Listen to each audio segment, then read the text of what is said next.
nous avons en grand 3 les réflexes conditionnels. Maintenant, on va étudier deux types de réflexes conditionnels.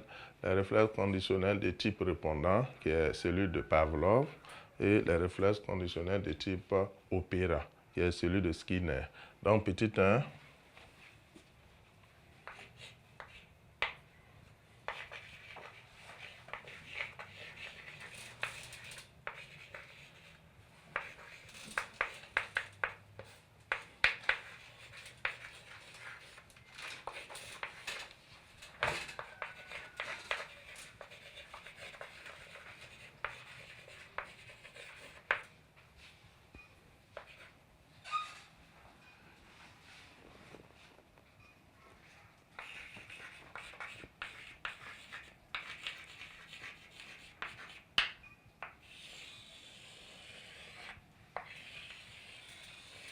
Donc, réflexe conditionnel de type répondant ou de Pavlov ou pavlovien.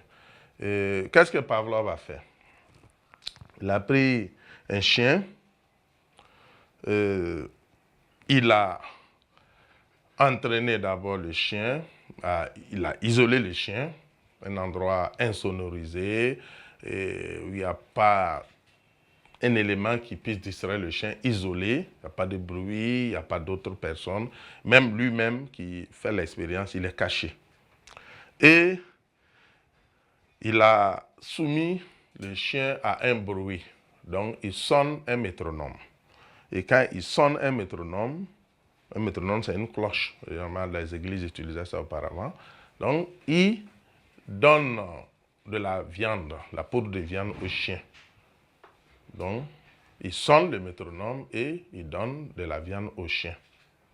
Donc, il sonne le métronome et il donne de la viande au chien. Mais, et comme je l'ai dit, il s'est assuré que le chien est bien portant, il jouit de toutes ses facultés, etc., avant de procéder. Il est bien portant.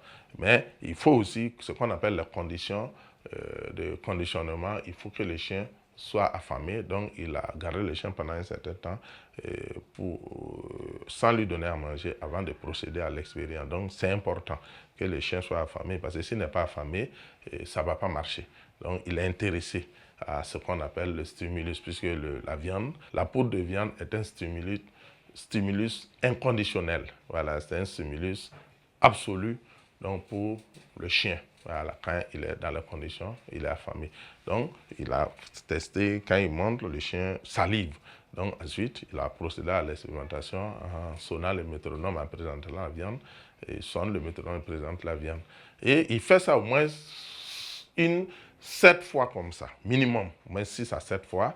Et il se rend compte qu'à un moment donné, il sonne le métronome, il n'y a pas de viande et le chien se met à saliver. Donc, en ce moment, on va dire que le conditionnement est installé. Et c'est un conditionnement qui est installé et donc qui a un réflexe. Un réflexe parce que on dit que le métronome, le son du métronome est un stimulus neutre par rapport à la salivation. Donc, sonner, une cloche ne peut pas faire saliver un animal. Donc, c'est pourquoi on dit que c'est un stimulus neutre. Maintenant, la poudre de viande ou la viande, ou un aliment, bien sûr, que le chien aime, est un stimulus absolu, inconditionnel pour le chien. Quand il voit, il va saliver. Il a envie de manger, il commence à saliver, et bien sûr. Mais un métronome, sonner un métronome et faire saliver un chien, ce n'est pas possible. Donc, c'est pourquoi on dit que c'est neutre. Le stimulus, le métronome est un stimulus neutre par rapport à la salivation. Mais la poudre de viande est un stimulus absolu, un stimulus donc inconditionnel par rapport à la salivation. Donc, Pavlov est arrivé donc à faire saliver le chien à travers donc le son du métronome. Donc, il a conditionné l'animal, il a amené donc à saliver dès qu'il sonne le métronome. Et bien sûr, c'est un réflexe acquis, c'est un réflexe qui est acquis par apprentissage. Donc, les conditions d'apparition, il faut bien sûr l'apprendre. Donc, ça, c'est ce qu'on appelait donc le réflexe conditionnel donc, de type répondant. Pourquoi répondant? Parce que l'animal répond à l'action du milieu. On lui impose ça. Voilà, il répond, il réagit. Donc c'est pourquoi on dit de type répondant. Et c'est Pavlov qui a été le premier donc, à mener cette expérience. Et c'est pourquoi l'expérience porte donc son nom.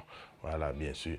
Donc il y a aussi l'exemple donc qui est le réflexe conditionnel de type, donc j'allais dire opérant, qui est celui de Skinner. Donc petit 2,